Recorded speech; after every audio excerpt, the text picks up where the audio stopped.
Well, a mountain lion hunt has always been on my bucket list, and a couple weeks ago I had a chance to do just that. In March of this past year at the Safari Club Wild Game Auction and Dinner, I met an outfitter from British Columbia. Ashnola Guide Outfitters is an outfitter that's about 5 hours northeast of Seattle, just over the border in British Columbia.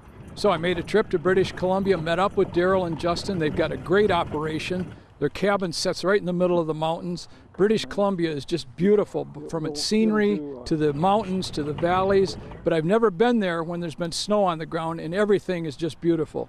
Now, hunting mountain lion was definitely a learning experience for me. It's like hunting rabbits, only on steroids. Justin, my guide, had found a cat track a couple days ago, so we took the dogs to the spot, but before we turned them loose, Justin got on his snowmobile and made a trip around on the logging roads to see whether or not the cat had left the specific area we were looking at.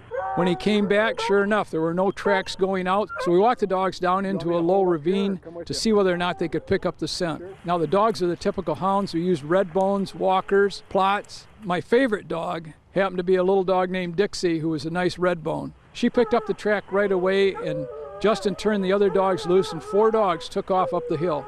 They jumped the mountain lion within about 100 yards and actually had it treed within about 300 yards. The reason the dogs were able to pick up the cat's track so quickly and the cat stayed in that area for several days was he had a fresh kill. He had a moose kill in there and he wasn't going to leave his dinner. Now, mountain lions are really elusive. They're hard to catch up with, and without the dogs, there's no way you would tree them.